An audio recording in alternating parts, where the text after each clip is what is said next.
Hello friends, hope you are doing good. Welcome to my channel Anatomy for Everyone, where we discuss all the topics related to anatomy. Please give your opinion and comment. And today we are going to discuss about the anatomy of the external ear.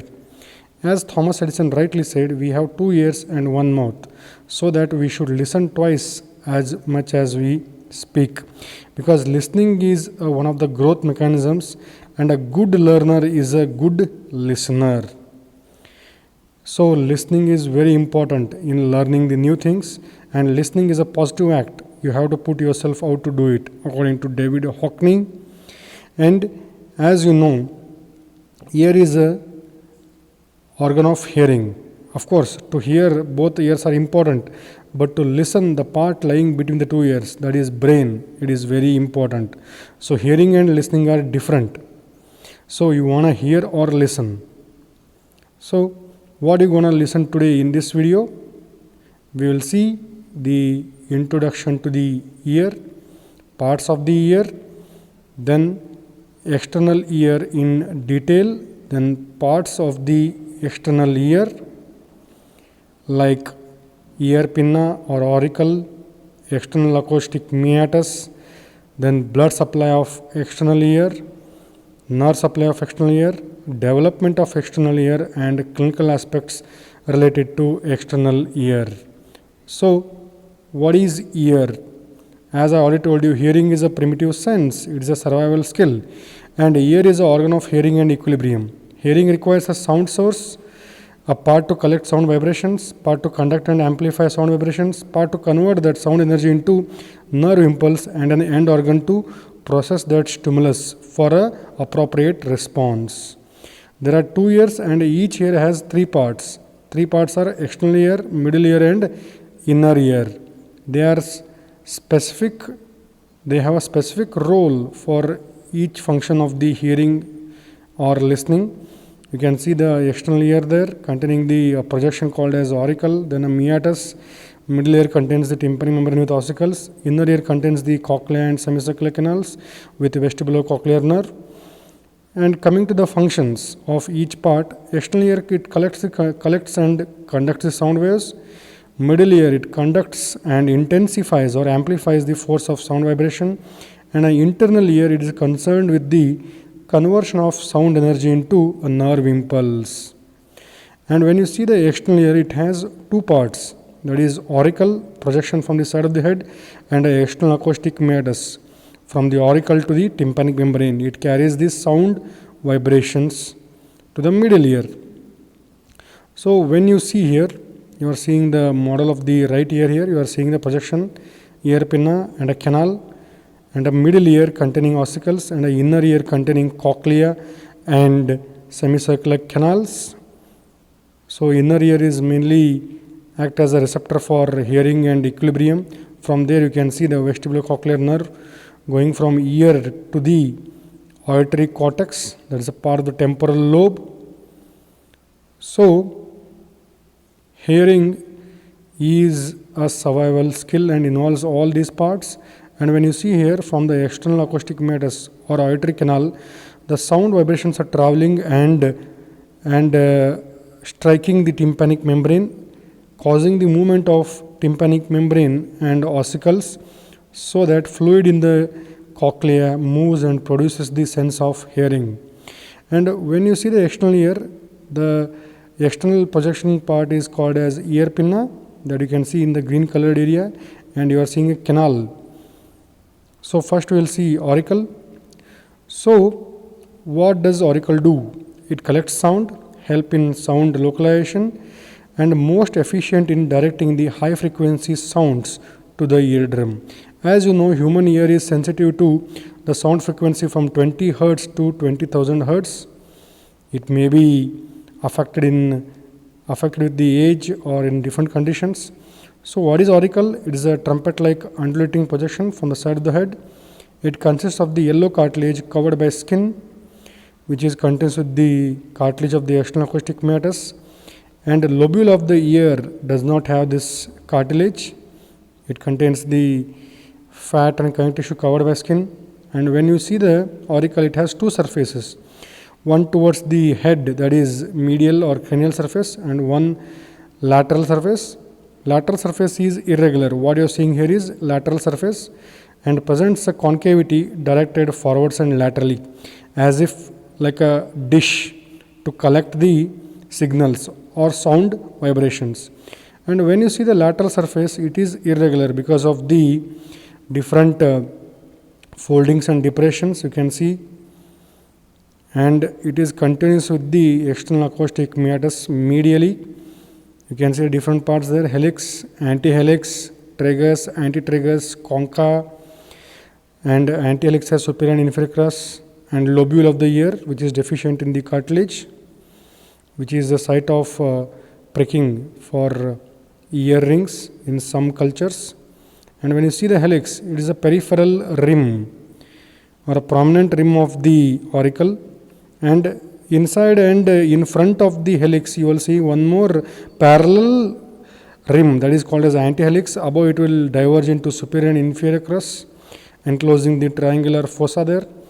And a concha. Concha is a deep capacious cavity in front of the antihelix, and upper part is called as cymba conchae, lower part is called as cavum conchae, and this external acoustic meatus is closed by a pointed eminence like a lid called as tragus, and part of the antihelix opposite to tragus is called as antitragus, and below and in front of the antitragus and helix you will see ear lobule devoid of the yellow elastic cartilage. And here you can see all the parts of the lateral surface of the auricle: helix, antihelix, superior crux, triangular fossa, scaphoid fossa between helix and antihelix, tragus, antitragus, intertragic notch, and lobule. And you will see the concha, cymba concha and cavum concha. And one more place or area called as incisura terminalis is the gap between the superior part of tragus and root of helix. It is also devoid of any cartilage, so it is usually utilized in the end oral approach, that is incision made in this area will not cut through the cartilage, especially during the surgeries on external acoustic canal or mastoid. You can see there incisura terminalis where yellow elastic cartilage is deficient. Coming to the medial surface. So medial surface of the auricle is fairly smooth, but it presents feature which correspond to the lateral surface. You can see corresponding to scaphoid fossa you will see eminentia scapha, corresponding to concha you will see eminentia concha, and corresponds to triangular fossa you will see eminentia triangularis and antihelical fossa. So when you see the external ear, here we are seeing the right sided external ear, you are seeing the right auricle there with all the elevations and irregularities here, that is the helix. In front of that antihelix, above it will diverge into superior and inferior crus enclosing triangular fossa. Between helix and antihelix you are seeing scaphoid fossa, that is concha, cavum concha and cymba concha, tragus and antitragus, intertragic notch and ear lobule. So you will see these features on the lateral surface of the auricle. And what does it contains? It contains the yellow elastic cartilage covered by skin, and you can see here when I take out the skin you will see the fat and yellow elastic cartilage to which the skin is adherent. You can see here, and you can notice the yellow elastic cartilage is not extending into lobule, and this yellow elastic cartilage is also continuous with the cartilage of the external acoustic meatus that you can appreciate, and this yellow elastic cartilage is attached to the squamous part of the temporal lobe, temporal bone via different ligaments. You can see anterior ligament and posterior ligament. Anterior ligament runs from tragus and crus of helix to the root of zygomatic arch. Posterior ligament runs from medial surface of concha to the lateral surface of mastoid process. And intrinsic ligaments connect the various part of this lateral surface of auricle between helix and tragus, antihelix to the helix. And coming to the muscles of the auricles, there are two sets, extrinsic and intrinsic. Extrinsic are three types: auricularis superior, auricularis posterior, and auricularis anterior. They are dysfunctional in humans. They are very much prominent in elephants. They can flap their ears. And coming to the intrinsic muscles, you can see helicis major, helicis minor, tragicus, antitragicus, and obliquus auriculi, transverse auriculi. So these all are the muscles of the auricle supplied by the motor branch of facial nerve. So they are the facial muscles, but not active in humans. You can see the three muscles here, that is auricularis, this one, what you are seeing in the highlighted color, that is auricula superior, auricularis anterior there, and they are all attached to temporal fascia covering the temporalis muscle. You can see the three sets of muscle there, auricularis anterior, superior and posterior.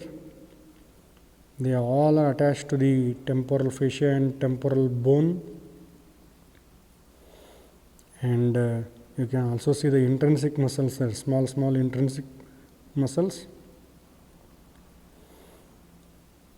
So 3 extrinsic muscles are there and 6 intrinsic muscles are there. So what are the 6 intrinsic muscles? First one is helicis major, and one near the root of the helix, that is helicis minor, one within the tragus fold, that is the tragicus, and one within the antihelix in the lower part, that is antitragicus muscle. These are 4 muscles on the lateral surface, 4 intrinsic muscles on the lateral surface, and 2 lie on the medial surface. So you can see here on the medial surface you are seeing, that is transverse and obliquus auriculi muscles there on the medial surface. So these are the different muscles of the auricles classified into extrinsic and intrinsic. Helicis major, helicis minor is here, tragicus, antitragicus, this is obliquus auriculi, and near the eminentia triangularis you are seeing the transverse auriculi. Coming to the blood supply, it is supplied by the 2 branches of external cavity artery. One is passing in front, one is passing behind. The artery passing in front of the auricle is superficial temporal artery, behind is posterior auricular artery. The name is self-explanatory.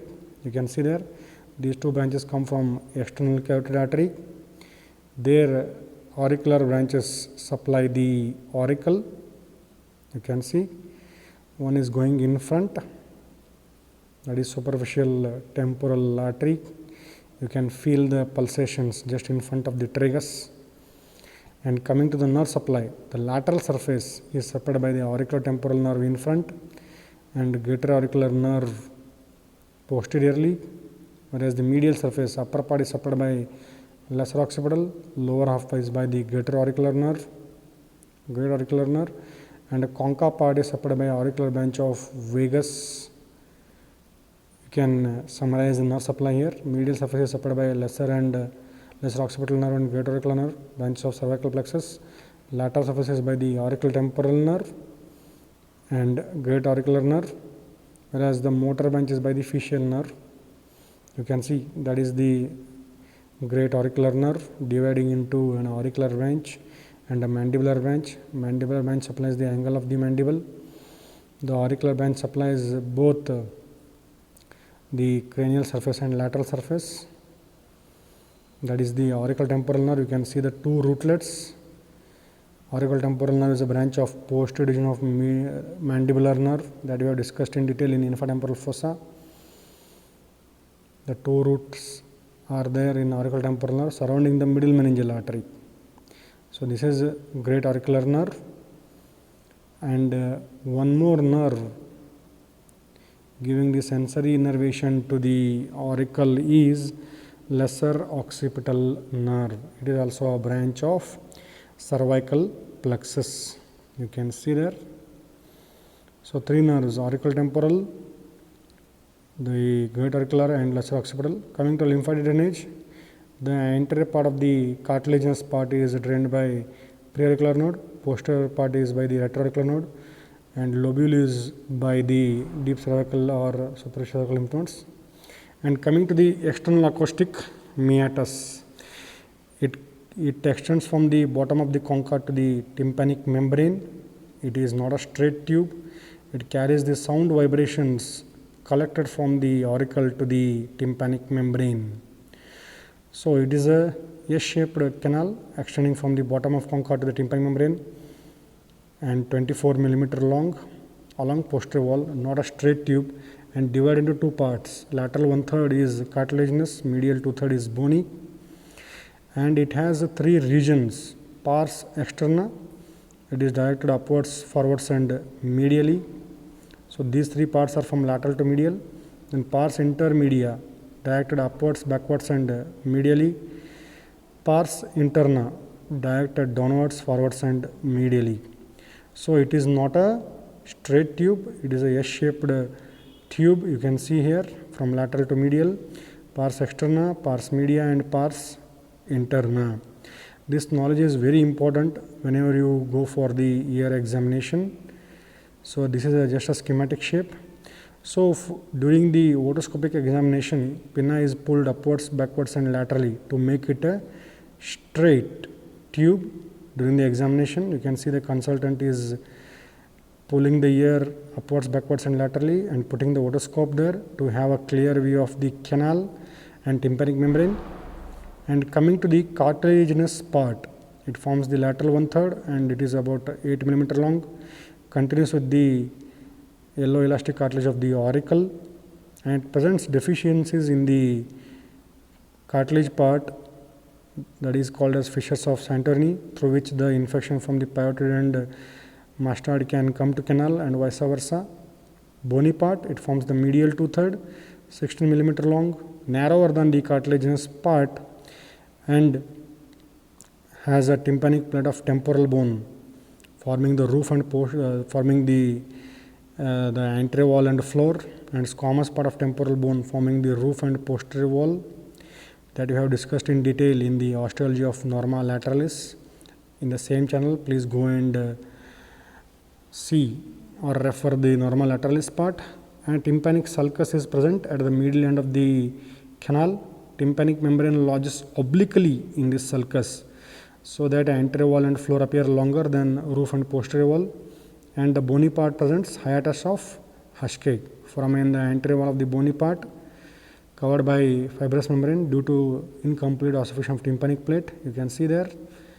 This is the bony part and cartilaginous part. You can see there. Tympanic membrane is there in the tympanic sulcus, lying obliquely, above by the squamous part, below by the tympanic plate, having the jugular bulb and common carotid artery there.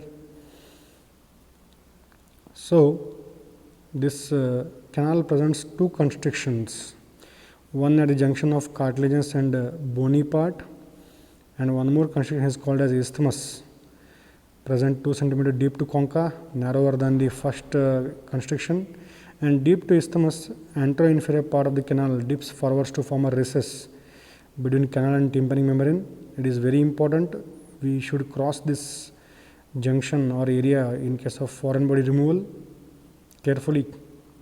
So the skin is covering this external acoustic meatus. It is continuous laterally with the skin of the auricle and medially with the cuticular layer of the tympanic membrane. Skin is adherent and contains the sebaceous glands and modified sebaceous glands called as ceruminous glands. Sebum, ceruminous secretions, and desquamated cells together form wax. So sometimes there will be hearing impairment or pain because of the lodgement of the wax. And coming to the relations, superiorly middle canal fossa is there, inferiorly jugular bulb, common carotid artery, facial nerve, styloid apparatus, pituitary gland, and digastric muscle, posterior digastric. Anteriorly temporomandibular joint is there, superficial temporal structures, auricular temporal nerve, pituitary gland is there, lateral it is open to external element, medially it opens into the middle ear, separated by tympanic membrane, posteriorly it has mastoid process. So these are the relations of external acoustic canal, and you can see the blood supply. It is by the deep auricular branch of the maxillary artery, and you can see the superficial temporal artery is giving the branches. and some branches coming from the posterior auricular artery, stylomastoid branches and all. Coming to the nerve supply, the roof and posterior wall is supplied by the auriculotemporal nerve, whereas the floor and anterior wall is supplied by the auricular branch of the vagus. So sensory supply is by the auriculotemporal nerve and auricular branch of the vagus. So this is about the external ear pinna and external acoustic canal. Coming to the development, the external ear develops from the 6 hillocks of his, which are mesodermal in nature. The first pharyngeal arch gives 3 and second pharyngeal arch gives 3 hillocks of his. And from the first pharyngeal arch there is formation of tragus, helix, helical crus and helix. From the second arch there is formation of antihelix, antitragus and lobule. You can see they are covering this first visceral cleft or ectodermal cleft. You can see mandibular and maxillary process there, and you can see the external acoustic canal or external acoustic meatus is formed by the first pharyngeal cleft, which is extending medially and going towards the tubotympanic recess derived from first and second endodermal pouches. Between them you will see a mesodermal condensation forming the mesodermal part of tympanic membrane, ossicles and contents of the middle ear there. And coming to the upward aspects, so first one what you are seeing here is cauliflower ear, also called as boxer's ear. There you can see normal ear, and you can see the boxer's ear here. Ear appears pale due to loss of blood and cartilage is damaged, and shriveled up outer ear is seen. Earwax, very common complaint. You can see the collection of sebum, ceruminous gland secretion and desquamated cells from the wax. And atresia of the external acoustic canal because of the deficiency or lack of invagination of first ectodermal cleft. You can see here microtia with atresia in case of first arch syndrome. So this is about the external ear in detail. Thank you for watching. Please give your genuine feedback so that I can improve further. Like and comment, and please subscribe and don't forget to press the bell icon. Thank you.